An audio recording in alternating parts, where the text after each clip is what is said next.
84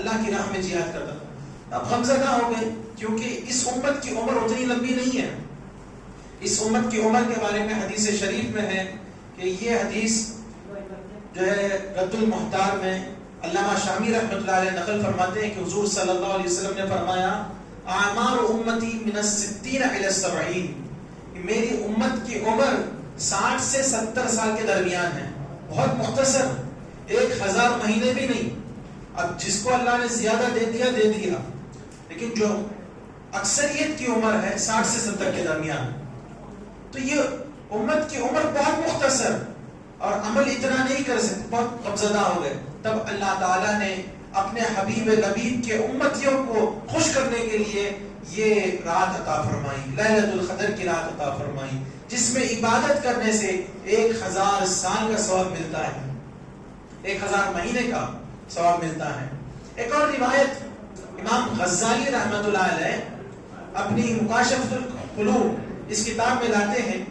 یہ بھی ملتی جلتی روایت ہے کہ بنی اسرائیل میں ایک شخص تھا جو کہ مسلسل جہاد کرتا تھا، 1000 مہینے اس نے جہاد کیے، اور کافروں پر اتنا تنگ کر دیا انہوں نے، کافروں سے ایسا جہاد کیا کہ کبھی ہارتے ہی نہیں، ہمیشہ ان کو زیر کر دیتے، ہمیشہ انہیں ہرا دیتے، انہیں ہزیمت کا سامنا کرنا پڑتا اور نقصان کا سامنا کرنا پڑتا. کافروں نے بہت کوشش کی، بہت انہیں ایڑی چوٹی کا زور لگا دیا، لیکن انہیں کبھی فتح و کامیابی اور کامرانی میسر نہ ہوئی. تو انہوں نے سوچا کہ چلو اس کی بیوی سے بات کرتے ہیں. اس کی بیوی کو جو ہے انہوں نے ورغلا کر کہا کہ دیکھ، تو ہمیں بتا دے کہ تیرے شوہر کی کمزوری کیا ہے، تیری شوہر کی کمزوری کیا ہے، یا تیرے شوہر کو تو جو ہے رات میں رسی سے باندھ دے تو ہم اسے لے جائیں گے، ہم تجھے اتنا مال دے دیں گے، اتنے سونے کے اشرفیاں وغیرہ دے دیں گے. وہ بیوی جو تھی دنیا پر فریفتہ تھی، دنیا اس کی محبت میں ڈوبی ہوئی تھی. اس نے کہا کہ اچھا چلو ٹھیک ہے، آپ مجھے اتنے پیسے دے دینا تم لوگ، میں ان کے رات میں جب سو جائیں گے تو رسی باندھ دوں گی. تو جب وہ مجاہد، وہ شخص شمعون جب سو گئے تو اس نے کیا کیا، بیوی نے جو کھجور کی چھال سے جو رسی بنتی ہے، کھجور کی رسی، اسے جو ہے اس شخص کے جو ہے ہاتھ پیر باندھ دی. اب وہ شخص اٹھا، نیند میں سے اٹھا، دیکھا کہ ہاتھ بدے ہوئے تھے. اس نے ایک جھٹکا دیا، پورے ساری کے ساری رسی کھل گئی، رسی ٹوٹ گئی. اور پوچھا بیوی سے کہ یہ کیا کیا تم نے؟ تو بیوی کہنے لگی نہیں، میں دیکھنا چاہتی تھی آپ کتنے طاقتور ہیں، آپ کتنے جو ہے اسٹرانگ ہیں، یہ میں دیکھنا چاہتی تھی، یہ تجربہ کرنا چاہتی تھی. اس نے کہا چلو ٹھیک ہے. سادہ دل آدمی، سادہ لو آدمی، بہت نرم مزاج کا، ٹھیک ہے، بیوی کی باتوں میں آ گئے. اب یہ بیوی گئی ان کافروں کے پاس، جا کر کہنے لگی دیکھو میں نے رات میں باندھا تھا، انہوں نے ایک جھٹکا دیا اور رسیاں ٹوٹ گئیں. اب انہوں نے کہا کہ چلو ٹھیک ہے، کام کرو، ہم زنجیر دیتے ہیں، زنجیر سے باندھ دو، جکڑ دو. چل ٹھیک ہے، لے کر گئے. اور دوسری رات اس نے، وہ آدمی سو رہا ہے تو جو ہے زنجیر میں جکڑ دیا. اب ان کی نیند اچھا ہے، انہوں نے کیا کہ ایک جھٹکا دیا، زنجیر بھی ٹوٹ گئی. اتنی طاقت اللہ تعالیٰ نے انہیں عطا کی تھی، زنجیر ٹوٹ گئی. پوچھا یہ کیا کیا پھر سے؟ میں دیکھنا چاہتی تھی صرف اتنی ہی طاقت ہے کہ رسی کو کھول سکتے ہیں یا زنجیر بھی توڑ سکتے ہیں. تو وہ آدمی مان گیا، مان کر جو ہے چلو ٹھیک ہے. تو اب یہ بیوی جا کر کہنے لگی کہ دیکھیں زنجیر سے بھی کچھ یہ نہیں ہونے لگا، یعنی کچھ کام نہیں آئی، زنجیر بھی کوئی کام نہیں دے رہی ہے، زنجیر بھی توڑ گئی. تو اب ان کے پاس شیطان آیا. شیطان نے کہا کہ جاؤ اس سے پوچھو کہ اس کی کمزوری کیا ہے. بیوی گئی، جا کر جو ہے پوچھنے لگی کہ حضرت آپ اتنے طاقتور ہیں، اتنے آپ شکتی شالی ہیں، آپ اتنے اسٹرانگ ہیں، آپ میں کوئی کمی نہیں کیا؟ آپ میں کوئی ویکنس نہیں، کوئی کمزوری نہیں؟ تو وہ شخص نے کہا ہاں مجھ میں کمزوری ہے. کیا کمزوری ہے؟ مجھے نہیں معلوم، میں آپ کی بیوی آپ کے ساتھ رہتی ہوں، اتنے سالوں سے ہوں، لیکن مجھے نہیں معلوم ایسی کون سی کمزوری، آپ میں مجھے کمزوری نہیں لگتی. تو اس نے کہا نہیں، میرے بال جو ہیں، میرے بال سے کوئی مجھے جکڑ دے نا تو مجھے وہ توڑ نہیں سکتا ہوں، بالوں سے جکڑ دے. ان کے بال لمبے تھے. اچھا، بیوی نے کہا اچھا یہ بات ہے تو ٹھیک ہے. دوسرے دن اس نے کیا کیا، بالوں سے جکڑ دیا. اب یہ کافر آئے اور کافر جو ہے انہیں اٹھا کر لے گئے اور اس بیوی کو جو ہے پیسہ دے دیا. اب جا کر انہیں تنگ کرنے لگے, اذیت دینے لگے. اب یہ جو ہے چھڑا نہیں پا رہے تھے کیونکہ ان کی کمزوری بالوں میں تھی. پھر انہوں نے ایک عرصے کے بعد اللہ سے دعا کی کہ اے اللہ جو ہے مجھے اس کمزوری سے نجات دے. دعا قبول ہو گئی, انہوں نے وہ بالوں کو جھٹکا تو بال بھی ٹوٹ گئے. پھر انہوں نے اللہ کی راہ میں جہاد شروع کر دیا. تو یہ اس کا جو ہے سبب نزول ہے. اس کی وجہ سے صحابہ کرام غمزدہ ہو گئے. تو اللہ تعالیٰ نے اپنے حبیب لبیب صلی اللہ علیہ وسلم کے صدقے میں ان کی امت کو یہ آیات عطا فرمائی. اب ناظرین کرام, اللہ تعالیٰ نے فرمایا کہ انا انزلناہ فی لیلۃ القدر, بے شک ہم نے قرآن کو لیلۃ القدر میں اتارا. اب لیلۃ القدر کب ہے, یعنی لیلۃ القدر کس مہینے میں ہے, یہ اللہ تعالیٰ نے قرآن مجید میں دوسری جگہ فرمایا کہ شہر رمضان الذی انزل فیہ القرآن, رمضان میں قرآن اتارا, اور یہاں کہا لیلۃ القدر میں قرآن اتارا. تو معلوم ہوا لیلۃ القدر رمضان میں ہے. اب یہ قدر کسے کہتے ہیں؟ لیلۃ القدر, قدر والی رات. تو یہ قدر والی رات یعنی قدر کسے کہتے ہیں؟ ایک ہے قدر کا معنی ہے کہ منزلت, مرتبہ, شان, عظمت. یہ جو ہے اس کا معنی ہے کہ عظمت والی رات ہے, منزلت والی, مرتبے والی, شان والی رات ہے. دوسرا معنی یہ ہے کہ اس رات میں ملائکہ آسمان سے اتنے اترتے ہیں, جبریل امین کے ساتھ اتنے اترتے ہیں کہ جگہ باقی نہیں رہتی. یہ قدر کا ایک معنی ہے تنگی, تنگی بہت تنگ ہو جاتی ہے, ذرہ برابر جگہ نہیں ملتی کہ ملائکہ اتنے بھر جاتے ہیں. اس لیے اللہ نے فرمایا کہ لیلۃ القدر, اس میں اتنا تنگ ہو جاتی ہے زمین کہ جگہ ہی بچتی نہیں, اتنے ملائکہ کرام زمین پر جو ہے نازل ہوتے ہیں. تو معلوم ہوا کہ لیلۃ القدر کسے کہتے ہیں. اب ناظرین کرام, اب لیلۃ القدر کب ہے یہ معلوم ہونا بھی ضروری ہے, کیونکہ ہم لوگ آج کی رات یعنی 27ویں رمضان المبارک کو لیلۃ القدر منا رہے ہیں.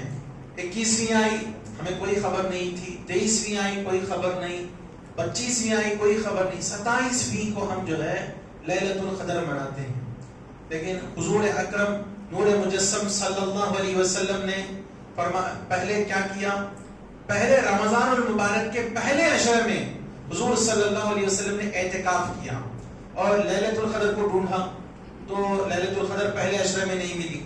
دوسرے عشرے میں ڈھونڈا حضور صلی اللہ علیہ وسلم نے, تو دوسرے عشرے میں بھی لیلۃ القدر نہیں ملی. اور تیسرے عشرے میں حضور صلی اللہ علیہ وسلم نے ڈھونڈا تو لیلۃ القدر جو ہے تیسرے عشرے میں ہے, یہ معلوم ہو گیا.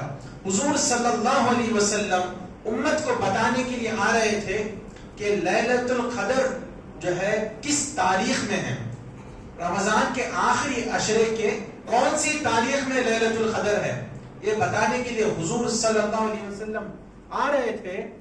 تو حضور نے دیکھا کہ دو شخص آپس میں لڑ رہے ہیں, جھگڑ رہے ہیں, کوئی مباحثہ کر رہے ہیں, جو ان کے درمیان جو ہے کچھ خلش ہو گئی تھی. تو حضور وہ دیکھ رہے تھے کہ اللہ تعالیٰ نے آپ پر جو ہے نسیان طاری کر دیا, بھول طاری کر دیا. تو اس سال جو ہے لیلۃ القدر کب ہے حضور صلی اللہ علیہ وسلم تعیین بھول گئے, یعنی اس تاریخ میں لیلۃ القدر ہے یہ حضور بھول گئے. تو اس لیے حضور نے فرمایا کہ آخری عشرے میں ڈھونڈو, آخری عشرے میں ڈھونڈو. تو لیلۃ القدر جو ہے ایک مخصوص دن یعنی اسی تاریخ کو ہے ایسا بول کر نہیں بتایا. کیوں, وجہ کیا ہے؟ جیسے کہ امام صاحب نے بھی بتا دیا کہ اس کی وجہ یہ ہے کہ اگر ہم کو بتا دیا جائے کہ لیلۃ القدر فلاں دن ہے تو ہم جو ہے اسی دن عبادت کریں گے, دیگر دنوں میں عبادت نہیں کریں گے. جیسے آج کی رات دیکھیں, ہم لوگ جو ہے 27ویں کو لیلۃ القدر ہے سمجھتے ہیں, تو اس لیے اکثر و بیشتر لوگ جو ہے مسجدوں میں آتے ہیں اور دیگر 21ویں کو چھوڑ دیے, 23ویں کو چھوڑ دیے, 25ویں کو چھوڑ دیے. اب 29ویں تو گئی وہ, اس دن جو ہے مسجد کا رخ نہیں بلکہ بازار کا رخ ہوتا ہے. تو ایسا نہیں ہونا, اس لیے حضور صلی اللہ علیہ وسلم نے اس کی تعیین نہیں کی, اس کو فلاں دن ہے لیلۃ القدر, حضور نے نہیں بتایا. حضور صلی اللہ علیہ وسلم جانتے ہیں لیکن حضور نے نہیں بتایا. اگر ایسا کر دیتے تو لوگ جو ہے اسی دن خاص ایک دن عبادت کرتے, دیگر دنوں میں عبادت نہیں کرتے. اس کی دوسری وجہ یہ ہے کہ اگر لیلۃ القدر فلاں دن ہے بتا دیا جائے اور لوگ اس دن عبادت نہ کریں بلکہ گناہوں میں ملوث رہیں, گناہوں میں مشغول رہیں, تو اس کی جو ہے بے حرمتی ہوتی ہے اور اس کا جو ہے ڈبل ٹربل عذاب مل جائے گا. اس کو جو ہے سزا کا مستحق ہوگا, کیونکہ جتنا اس کا مرتبہ ہے, اس کی منزلت ہے, اس کی شان ہے, اور اس سے جتنا ثواب ملتا ہے اتنا ہی جو ہے اس کا جو ہے عذاب بھی ملے گا. مثال کے طور پر کعبۃ اللہ میں یعنی مسجد حرام میں, حرم میں ایک نیکی 1,00,000 نیکیاں کرنے کے برابر ہے, اور ایک گناہ 1,00,000 گناہ کرنے کے برابر ہے, کیونکہ اس کی حرمت, اس کی عظمت کو پامال کر رہا ہے. اسی طرح اگر کسی شخص کو یہ پتا ہوتا کہ لیلۃ القدر فلاں دن ہے اور پتا ہونے کے باوجود وہ نیکیاں نہیں کرتا, گناہوں میں ملوث رہتا, تو اس کو جو ہے اسی قدر جو ہے گناہ بھی ملے گا. اس لیے اللہ کے عذاب کا اور سزا کا مستحق ہوگا. اس لیے بھی اللہ تعالیٰ نے لیلۃ القدر کو چھپا دیا. اب رہی بات, کیا ہم 27ویں کو جو لیلۃ القدر مناتے ہیں یہ صحیح ہے یا غلط ہے؟ تو اس کے بارے میں بہت سے علماء کرام کے آراء ہیں, ان کے رائے, ان کے جو ہے سجیشنز ہیں, کہ انہوں نے کہا کہ بہت سے علماء کرام نے کہا کہ لیلۃ القدر 27ویں رات کو ہے, 27ویں آج کی رات. اس میں ایک امام ابو الحسن الشاذلی رحمت اللہ علیہ ہیں, کہ بہت بڑے بزرگ ہیں, سلسلہ شاذلیہ کے جو ہے امام ہیں, انہی سے جو ہے سلسلہ شاذلیہ چلتا ہے. ان کے بہت مریدین میں جو ہے امام بوصیری, امام جلال الدین سیوطی, امام شعرانی, سب بہت سے بڑے بڑے علماء کرام ان کے جو ہے مریدین میں آتے ہیں. تو آپ فرماتے ہیں کہ رمضان المبارک کی پہلی تاریخ اگر پیر کا دن ہوا, پیر کا دن جو ہے رمضان کی پہلی تاریخ ہوئی, یعنی پہلا روزہ پیر کو اگر ہوا تو لیلۃ القدر 21ویں کو ہے. لیلۃ القدر 21ویں رمضان کو ہوتی ہے. ان کا تجربہ بتا رہے ہیں کہ انہوں نے کیسا دیکھا. اگر رمضان المبارک کی پہلی تاریخ منگل یا جمعہ کو ہو تو لیلۃ القدر 27ویں تاریخ کو آتی ہے, اور اسی طرح باقی دن بھی بتائے. تو ہم نہ اس بار کب ہوا, پہلا رمضان منگل کے دن ہوا, تو آج 27ویں ہے.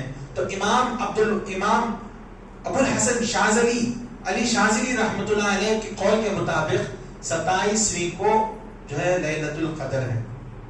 تو ناظرین کرام, اسی طرح جیسی بستی ہوتی ہے اس کے مطابق جو ہے لیلۃ القدر ہوگا. جس طرح ہمیں تو ایک دن بعد دکھائی دیا, سعودی عرب کو ایک دن پہلے دکھائی دیا, تو ان کو 21ویں کو جو ہے لیلۃ القدر ہو گئی. اللہ تعالیٰ کی ذات میں کوئی کمی نہیں کہ کسی کو ایک دن, سب کو ایک ہی دن دینا ہوگی, نہیں, ان کو الگ دن ہے, ہمارے لیے الگ دن ہے. اے ناظرین کرام, اور ہمارے اور آپ کے امام اعظم ابو حنیفہ رحمت اللہ علیہ کا بھی فرمان یہی ہے کہ لیلۃ القدر 27ویں شب کو ہے. لیلۃ القدر 27ویں شب کو ہے. آپ دیکھیں قرآن مجید میں اللہ فرماتا ہے انا انزلناہ فی لیلۃ القدر وما ادراک ما لیلۃ القدر لیلۃ القدر خیر من الف شہر. لیلۃ القدر میں کتنے حروف ہیں, لیٹرز ہیں, 9 لیٹرز ہیں. لام, یا, لام, تائتانیس, الف, لام, قاف, دال, را, 9 لیٹرز ہیں. اور قرآن میں 3 مرتبہ اس کا ذکر آیا, انا انزلناہ فی لیلۃ القدر وما ادراک ما لیلۃ القدر لیلۃ القدر خیر من الف شہر. 3 مرتبہ ہوا. 3 into 9 ضرب دیں گے, ملٹیپلائی کریں گے تو 27 آتا ہے, 27ویں. یہ میں خود سے نہیں بول رہا ہوں, یہ ہمارے اور آپ کے امام عبداللہ ابن عباس رضی اللہ تعالیٰ عنہ بتاتے ہیں اس طریقے کو. اسی طرح حضرت عبداللہ ابن عباس رضی اللہ عنہ بتاتے ہیں کہ لیلۃ القدر جو ہے, لیلۃ القدر سے لے کر سلام ہیا کے لفظ تک جو ہے 27 حروف ہیں، 27 حروف ہیں، 27 لفظ ہیں، حروف نہیں 27 لفظ ہیں، اور ہیا جو ہے لیلۃ القدر کی طرف جو ہے اشارہ ہے، تو معلوم ہوا لیلۃ القدر 27ویں تاریخ کو ہے۔ خیر ناظرین کرام، اور بھی بہت کچھ اس کے یہ دلائل ہیں کہ مسلم شریف میں حدیث میں ہے، مسلم شریف میں ہے کہ حضرت عبداللہ بن ابی بن کعب رضی اللہ تعالیٰ عنہ سے پوچھا گیا کہ لیلۃ القدر کب ہے، اور بولا گیا کہ ان سے حضرت عبداللہ ابن مسعود رضی اللہ تعالیٰ عنہ فرماتے ہیں کہ لیلۃ القدر سال میں کسی بھی تاریخ ہو سکتی ہے، تم جو ہے عبادت کرتے رہو، اسے ڈھونڈتے رہو۔ تو حضرت ابی بن کعب رضی اللہ عنہ نے کہا کیا ہو گیا عبداللہ کو انہوں نے ایسا کہہ دیا؟ انہوں نے اس لیے کہا ہوگا کہ لوگ جو ہے لیلۃ القدر سے غافل نہ رہیں اور اسے ڈھونڈتے رہیں، اس لیے انہوں نے ایسا کہا ہوگا۔ لیلۃ القدر 27ویں کو ہے، اللہ کی قسم کھا کر کہا، اور انشاءاللہ بھی نہیں کہا انہوں نے، 27ویں رمضان کو لیلۃ القدر ہے انہوں نے بتایا۔ تو اس سے بھی معلوم ہوا کہ لیلۃ القدر 27ویں کو ہے، لیکن اتنا کرنے کے بعد بھی ہم یہ سب جو تجربات ہیں، ایکسپیرینس ہے، انہوں نے تجربہ کیا ہے، اور لیلۃ القدر کی علامتیں بھی بتائی گئی ہیں۔ لیلۃ القدر کی علامت یہ ہے کہ رات میں نہ گرمی ہوتی ہے نہ ٹھنڈ ہوتی ہے، معتدل رہتا ہے رات کا جو ہے، لیلۃ القدر میں رات جو ہے اس کا ٹیمپریچر اعتدال کے ساتھ ماڈریٹ رہتا ہے، لیلۃ القدر کی رات جو ہے ماڈریٹ رہتی ہے، اور صبح جب سورج طلوع ہوتا ہے تو سورج میں جو ہے تیزی حدت نہیں رہتی، اس میں گرمی نہیں رہتی اور سرخی چاہی رہتی ہے، سورج جو ہے کمزور رہتا ہے اس میں۔ تو یہ بھی جو ہے لیلۃ القدر کی علامتیں بتائی گئی ہیں۔ تو ناظرین کرام، یہاں تک تو معلوم ہوا کہ لیلۃ القدر کس رات ہے، لیلۃ القدر کسے کہتے ہیں، یہ سب کچھ معلوم ہو گیا۔ تو اب یہ بات ہے کہ حضور صلی اللہ علیہ وسلم، قرآن میں اللہ فرمایا انا انزلناہ فی لیلۃ القدر، بے شک ہم نے قرآن کو لوح محفوظ سے آسمان دنیا پر بیت العزہ پر جو ہے ہم نے قرآن کو نازل فرمایا لیلۃ القدر میں۔ وما ادراک ما لیلۃ القدر، اے محبوب آپ کیا جانتے ہیں کہ لیلۃ القدر کیا ہے؟ اب اس بات کو لے کر لوگ کہتے ہیں کہ رسول اللہ صلی اللہ علیہ وسلم کو علم غیب نہیں تھا۔ یہاں پر لکھا گیا ہے وما ادراک ما لیلۃ القدر سے درایت مراد ہے، علم تو ہے لیکن اس کی سمجھ اور اس کے جو ہے حضور کے جو ہے خیال جو ہے اس طرف نہیں تھا۔ حضور صلی اللہ علیہ وسلم اللہ کی ذات و صفات میں، اللہ کی تجلیات میں، اس میں جو ہے غور و فکر کر رہے تھے، تو لیلۃ القدر سے آپ کی جو ہے آپ کا جو استحضار ہٹ گیا۔ تو اس لیے اللہ نے فرمایا وما ادراک ما لیلۃ القدر، آپ کیا جانتے ہیں کہ لیلۃ القدر کیا ہے؟ لیلۃ القدر خیر من الف الشہر، لیلۃ القدر 1000 مہینوں سے بہتر ہے۔ یعنی یہ نہیں کہا کہ 1000 مہینوں کے برابر ہے، یہ نہیں کہا، بلکہ 1000 مہینوں سے بہتر ہے۔ تنزل الملائکۃ والروح فیہا بِإِذْنِ رَبِّهِمْ مِنْ كُلِّ أَمْرٍ سَلَامٌ هِيَ حَتَّى مَطْلَعِ الْفَجْرِ۔ تنزل الملائکہ، ملائکہ نازل ہوتے ہیں، اور والروح فیہا، اور روح الامین حضرت جبریل امین نازل ہوتے ہیں، بِإِذْنِ رَبِّهِمْ اپنے رب کے حکم سے، سلام ہی حتی مطلع الفجر، وہ سلامتی والی ہے جب تک کہ فجر طلوع ہو۔ تو معلوم ہوا روح الامین بھی اس رات میں آتے ہیں، اور جو لوگ قیام کرتے ہیں، عبادت کرتے ہیں، اللہ کی عبادت میں لگ کر رہتے ہیں، ان سے مصافحہ کرتے ہیں، ان سے ہاتھ ملاتے ہیں۔ یہاں تک کہ روایتوں میں آیا ہے کہ روح الامین جب لوگ لیلۃ القدر میں نماز کے لیے کھڑے رہتے ہیں تو ان پر جو ہے اپنا پر پھیرتے ہیں، اپنا پر پھیرتے ہیں، اور جس کسی کو ان کا پر لگ جائے تو اس کی مغفرت ہو جاتی ہے۔ تو ناظرین کرام، تو لیلۃ القدر بہت عظمت والی رات ہے، اور اس کو جس طرح حضور صلی اللہ علیہ وسلم نے کہا ہے اس طرح اس کو گزارنا چاہیے۔ حدیث شریف میں ہے کہ حضور صلی اللہ علیہ وسلم نے فرمایا من قام ایمانا واحتسابا من قام لیلۃ القدر ایمانا واحتسابا غفر له ما تقدم من ذنبه. جو لیلۃ القدر کی رات میں ایمان اور اللہ سے امید کے ساتھ جو عبادت کرے گا، قیام کرے گا، اسے جو اس کے گناہ صغیرہ ہیں وہ بخش دیے جائیں گے. گناہ صغیرہ لوگ صرف جو اتنا ترجمہ کرتے ہیں کہ گناہ بخش دیے جائیں گے. گناہ بخش دیے جائیں گے سے مطلب یہ ہے کہ جو چھوٹے گناہ ہیں وہ بخش دیے جائیں گے. جو بڑے بڑے گناہ رہتے ہیں، گناہ کبیرہ ہیں، جو حرام کام ہیں، جو حرام کام کسی نے کیے، جو بڑے گناہ کیے ہیں، وہ لیلۃ القدر میں قیام سے نہیں بخشے جاتے. آپ لیلۃ القدر میں قیام کر لیں اور لیلۃ البرات میں قیام کر لیں، اس سے جو ہے نہیں بخشے جاتے. بلکہ وہ کس سے بخشے جاتے ہیں؟ توبہ نصوحہ، یعنی سچی توبہ. آئندہ میں یہ کام نہیں کروں گا، یہ غلط کام میں نہیں کروں گا، ایسی توبہ سے جو ہے گناہ کبیرہ بخشے جاتے ہیں اور حج مبرور سے گناہ کبیرہ بخشے جاتے ہیں. تو یہ ذہن میں رکھنا چاہیے. اور ناظرین کرام، ہم لوگ یہ سوچتے ہیں کہ گناہ صغیرہ ہی تو ہے، چھوٹا گناہ ہی ہے، تو اس لیے جو ہے ہم ہر گناہ کو ہر کسی جو ہے چھوٹا سمجھتے ہیں اور ہلکا نہیں سمجھنا چاہیے گناہوں کو. گناہ جو ہے ہلکا سمجھتے ہیں وہی جو ہے بڑے ہو جاتے ہیں. حضرت عبداللہ ابن عباس رضی اللہ تعالیٰ عنہ فرماتے ہیں کہ ہر وہ گناہ جو چھوٹا ہے اصرار کے ساتھ بار بار کرنے سے بڑا ہو جاتا ہے. کل ذنب اصر علیہ العبد کبیر ولیس بکبیر ما تاب منہ العبد. ہر وہ گناہ جس پر بندہ اصرار کر لے تو وہ بڑا گناہ ہو جاتا ہے. یعنی چھوٹا گناہ جو گناہ صغیرہ ہے اسے مسلسل ایک بار، دو بار، تین بار کر لے تو وہ گناہ کبیرہ بن جاتا ہے. اور گناہ صغیرہ اور گناہ کبیرہ نہیں رہتا جس سے بندہ توبہ کر لے. تو ناظرین کرام، آج کی رات جو ہے ہمیں عبادتوں میں گزارنا چاہیے. حضرت ام المؤمنین عائشہ صدیقہ رضی اللہ تعالی عنہ فرماتی ہے، یہ ترمذی کی حدیث ہے، کہ میں نے رسول اللہ صلی اللہ علیہ وسلم سے پوچھا کہ مجھے لیلۃ القدر مل جائے تو میں کیا کہوں، کیا پڑھوں؟ تو حضور نے فرمایا کہ اگر تمہیں لیلۃ القدر مل جائے تو تم یہ پڑھو، اس کی کثرت کرو. اللہم انک عفو کریم تحب العفو فاعف عنی. اللہم، اے اللہ، انک عفو، بے شک تو معاف کرنے والا ہے، کریم، کرم کرنے والا ہے، تحب العفو، تو معاف کرنے کو پسند فرماتا ہے، درگزر کرنے کو پسند فرماتا ہے. فاعف عنی، مجھے معاف فرما. اس کی کثرت کرنے کے لیے حضور صلی اللہ علیہ وسلم نے ترغیب دلائی.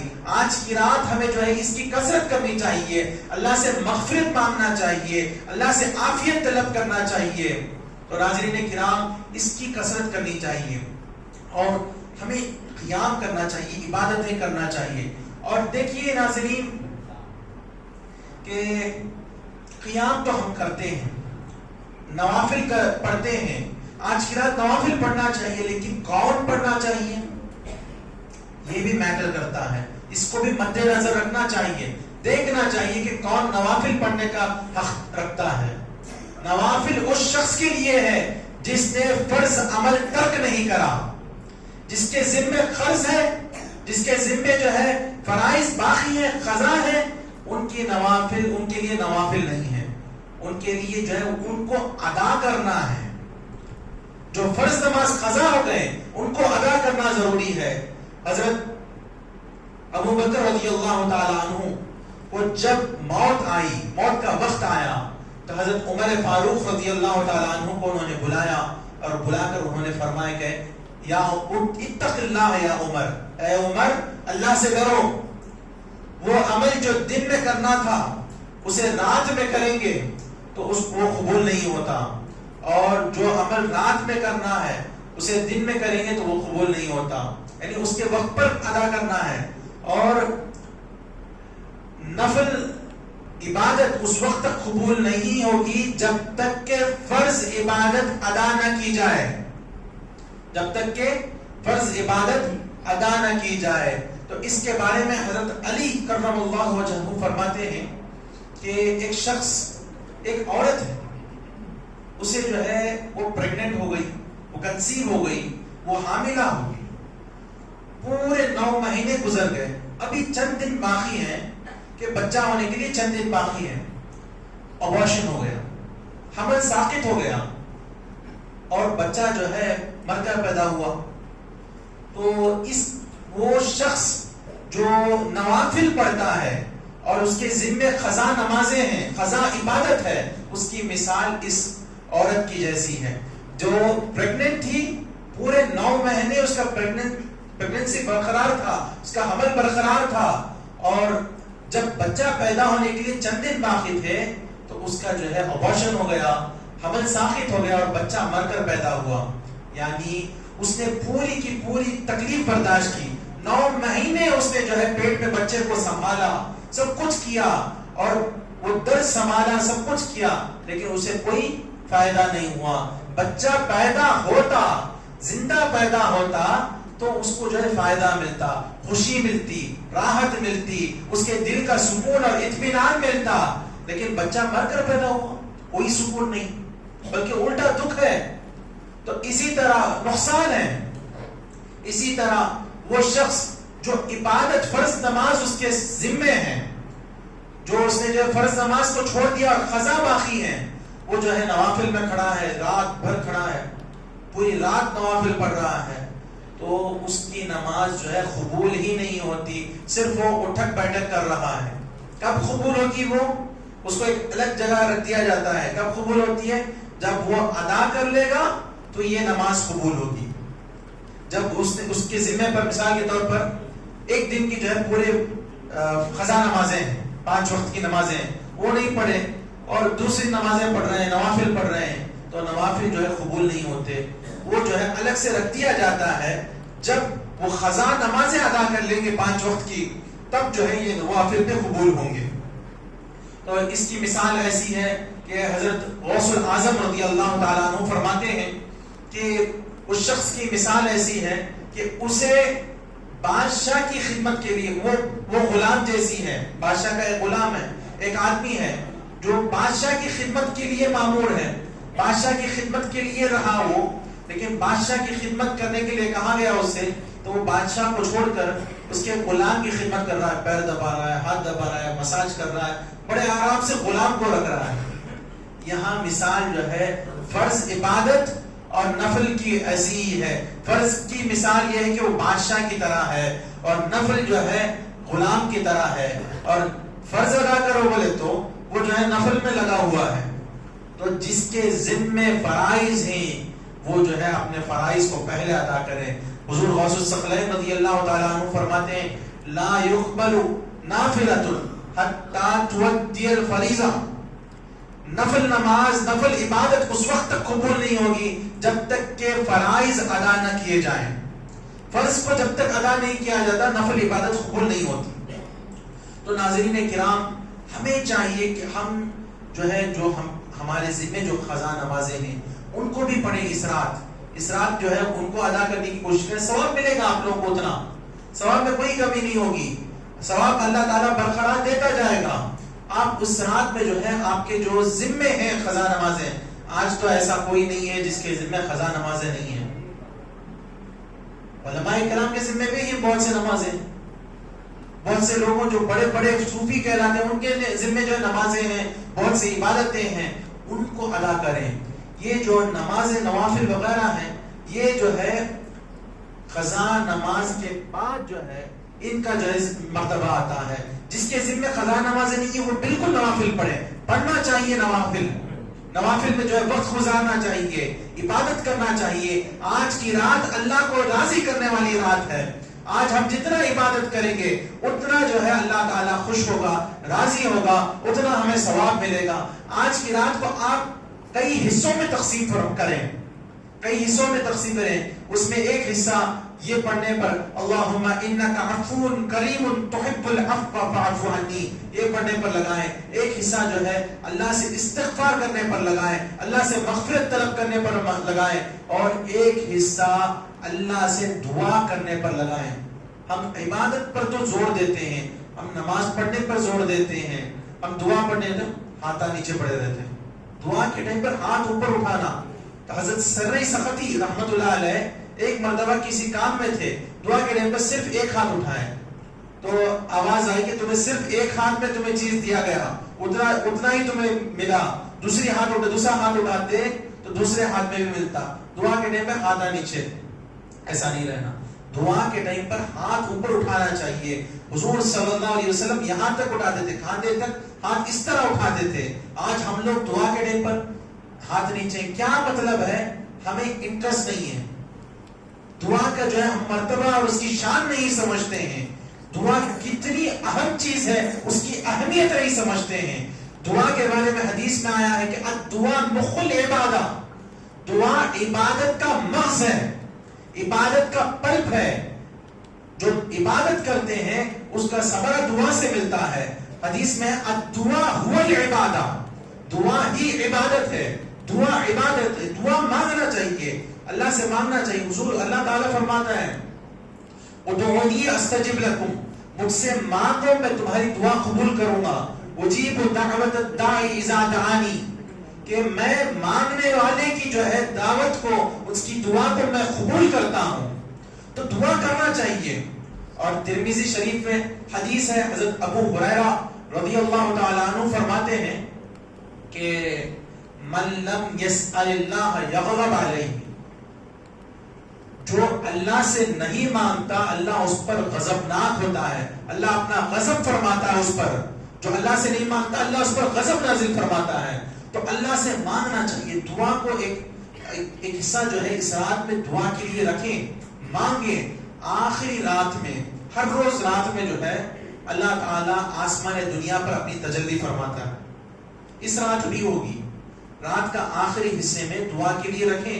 اس رات بھی اس آخری حصے میں اللہ تعالیٰ اپنی تجلی فرمائے گا اور پوچھے گا ہے کوئی مجھ سے مانگنے والا جسے میں عطا کروں, ہے کوئی مجھ سے عافیت طلب کرنے والا میں اسے عافیت دوں, ہے کوئی مجھ سے رزق مانگنے والا میں اسے رزق دوں. تو اللہ سے مانگنا چاہیے. آج کی رات مانگنے پر زور دیں, استغفار پر زور دیں, درود شریف پڑھنے پر زور دیں. درود شریف ایسی عبادت ہے جو کہ مقبول ہے. ہم نماز پڑھتے ہیں, نماز کی مقبولیت کا کوئی علم نہیں ہے, مقبول ہے یا نہیں معلوم نہیں, اللہ قبول کرے گا یا نہیں کرے گا معلوم نہیں. ہم زکات دیتے ہیں, قبول کرے گا یا نہیں کرے گا معلوم نہیں. روزہ رکھتے ہیں, قبولیت کا کوئی علم نہیں, قبول ہوگی یا نہیں ہوگی نہیں معلوم. کوئی بتا سکتا ہے کیا؟ نہیں, کوئی نہیں بتا سکتا. لیکن درود شریف قبول ہے, مقبول ہے. اللہ تعالیٰ فرماتا ہے آیت تسلیہ میں ان اللہ و ملائکتہ یصلون علی النبی یا ایھا الذین آمنوا صلوا علیہ وسلموا تسلیما. بے شک اللہ اور ملائکہ نبی صلی اللہ علیہ وسلم پر درود بھیجتے ہیں. اے ایمان والوں تم بھی حضور صلی اللہ علیہ وسلم پر, نبی صلی اللہ علیہ وسلم پر درود بھیجو اور سلام کرنے کے طریقے سے سلام کرو. تو یہ درود شریف جو ہے مقبول ہے کیونکہ اللہ خود بھیج رہا ہے. اللہ کا کام یہی ہے کہ رسول اللہ صلی اللہ علیہ وسلم پر درود بھیجتے رہنا. اللہ فرما رہا ہے کہ بے شک اللہ اور ملائکہ رسول اللہ صلی اللہ علیہ وسلم پر درود بھیجتے ہیں. اللہ درود بھیجتا ہے مطلب کیا؟ کہ اللہ رسول اللہ صلی اللہ علیہ وسلم پر رحمت نازل فرماتا ہے. اور ہمیں درود بھیجنے کا حکم دیا وہ کیا ہے کہ ہم دعا کریں کہ یا اللہ ہمارے آقا محمد صلی اللہ علیہ وسلم پر, جو ہمارے آقا ہیں, ہمارے سردار ہیں, جو گناہگاروں کے جو شافع ہیں, شفیع ہیں, ان پر جو ہے رحمت نازل فرما. درود کا مطلب یہ ہے. تو یہ جب ہم دعا کرتے ہیں تو اللہ تو بھیجتا ہی ہے, تو دعا کیا ہوئی؟ مقبول ہوئی. تو درود شریف جو ہے پڑھنا چاہیے. درود شریف مقبول ہے اور درود شریف سے ہر کام جو ہے آپ کا ہو جاتا ہے.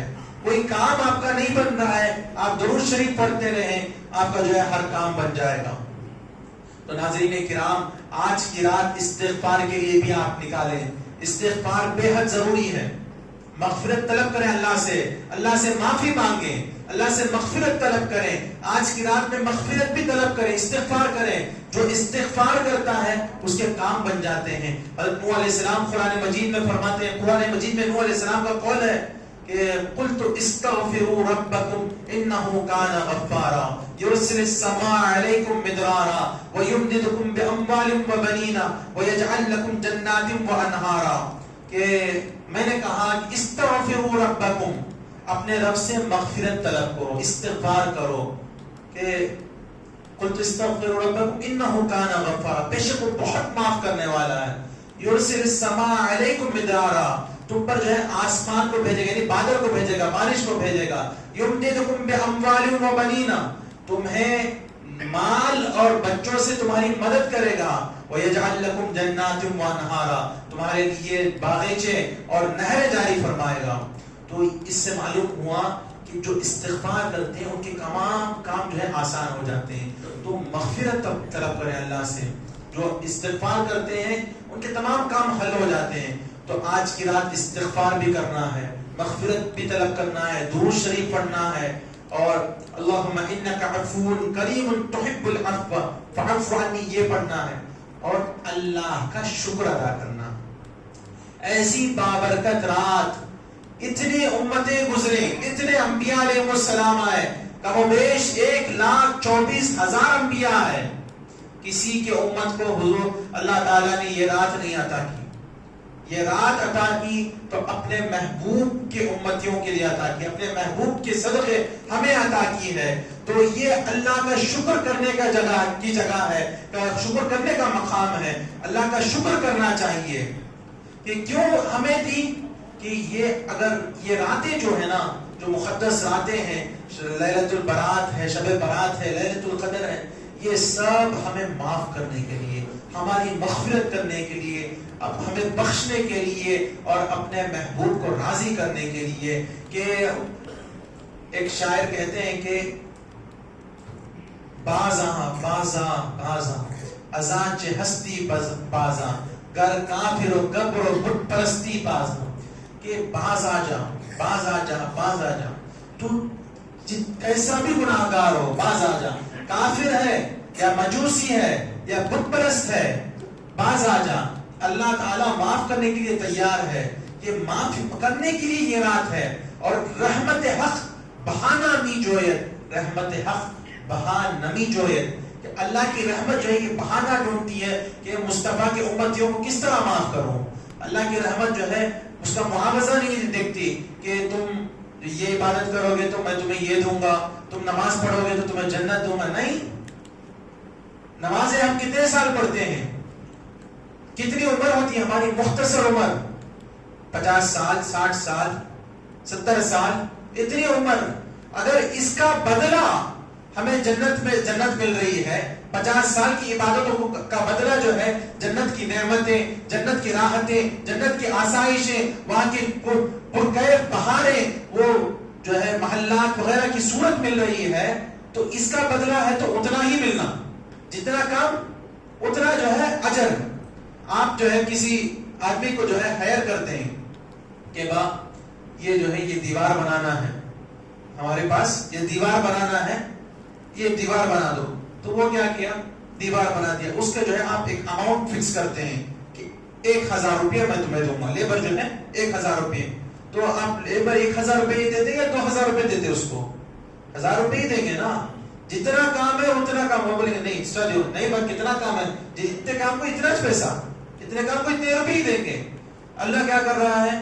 ہم 50 سال عبادت کیے، اللہ تعالیٰ جو ہے ابد الآباد ہمیشہ رہنے کی زندگی میں جنت کی بہاریں، جنت کے نعمتیں اور آسائشیں، آرام، راحتیں محلات میں اور حوریں، یہ سب کچھ دے رہا ہے. اور ہمیشہ کی زندگی، موت ہی نہیں ہے. موت یہاں آ جائے تو اس کے بعد موت نہیں.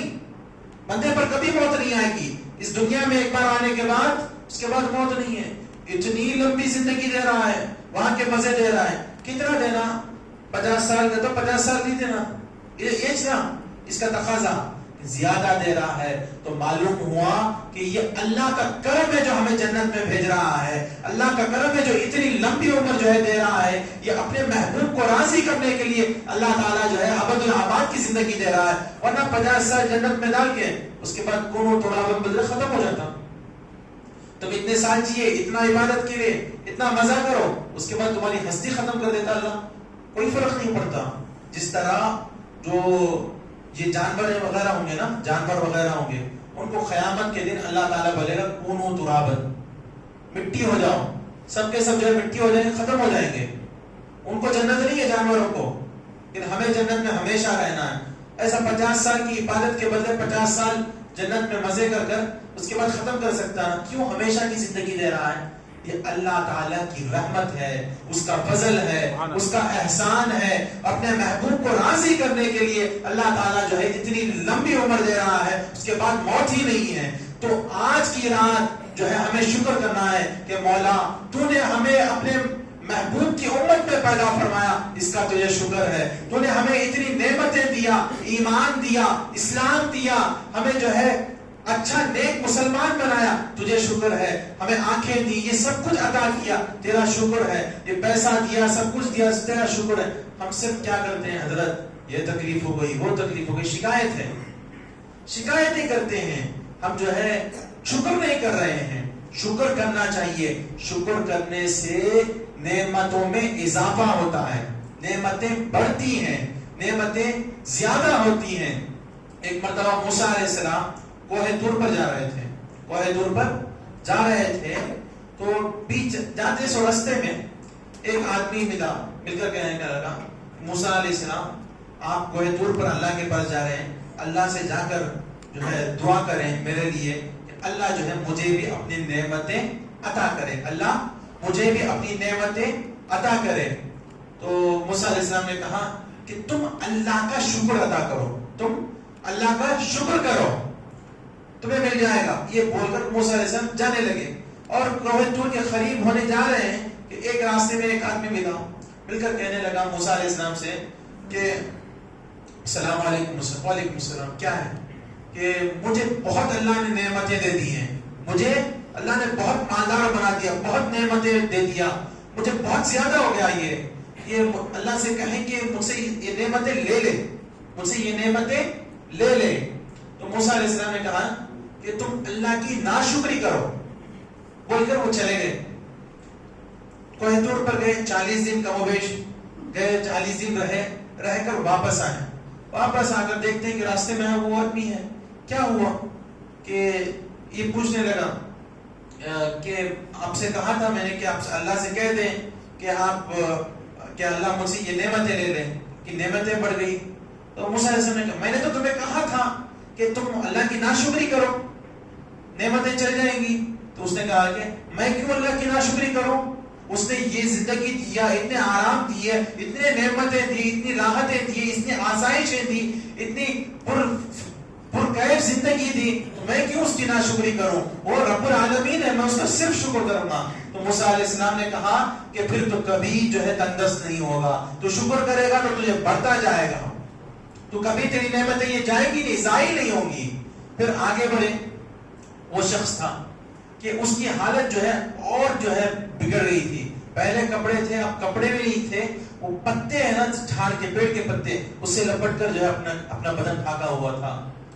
موسیٰ علیہ السلام نے کہا کیا ہوا؟ تو اس نے کہا کہ آپ نے دعا نہیں کیا میرے لیے کہ اللہ مجھے اپنی نعمتوں میں سے نعمتیں دے دے. موسیٰ علیہ السلام نے کہا کہ میں نے تجھے کہا تھا کہ اللہ کا شکر کرو، تم نے کیا؟ اس نے کہا کہ کس بات کا شکر کروں؟ کوئی نعمت تھی مجھے، میں اتنا غریب ہوں، اتنا لاچار ہوں، اتنا تندرست ہوں، اتنا جو ہے تکلیفوں میں گزار رہا ہوں، کس بات کا میں شکر کروں اللہ کا؟ تو یہ کہنا ہی تھا. ایک چند بکریاں ہیں اس کے جو ہے وہ پتے بھی کھا کر چلے گئے. تو ناشکری سے نعمت زائل ہو جاتی ہے. شکر گزاری کریں گے، شکر گزار رہیں گے، شکر کریں گے، اللہ کا شکر ادا کریں گے، آپ کی نعمتوں میں اضافہ ہوگا. تو آج کی رات ہمیں شکر کرنا ہے. اس کے چند حصے بنائیں آپ. اب صلاۃ التسبیح ہوگی، اس کے بعد صلاۃ التسبیح کے بعد جو ہے آپ جو ہے درود شریف کے لیے ایک حصہ رکھیں، اور جو لیلۃ القدر میں جو دعا پڑھنی ہے اس کے لیے ایک حصہ رکھیں، استغفار کے لیے حصہ رکھیں، اور شکر کرنے کے لیے ایک حصہ رکھیں. اور ناظرین کرام، ایک بات ضروری ہے کہ لیلۃ القدر ہے بول کر آج ہم رات میں عبادت کر رہے ہیں، اور دن میں وہی رفتار بے ڈھنگی جو پہلے تھی سو اب بھی ہے، وہی ہو جاتی ہے. لیکن حدیث میں روایت میں آیا ہے کہ رات جیسی ہے اسی کا طرح جو ہے دن کا بھی مرتبہ ہے. رات کا مرتبہ ہے اور اس کی عظمت دن کو بھی ہے. دن میں بھی عبادت کرنا چاہیے, دن میں بھی نیکیاں کرنی چاہیے. اور دیکھیں یہ مہینہ ہم نے رمضان المبارک کا گزارا, اور رمضان کے بعد ہماری کیفیت کیسی ہے؟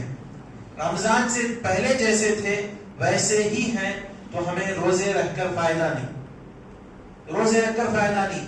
ہم میں کچھ بدلاؤ آیا کیا؟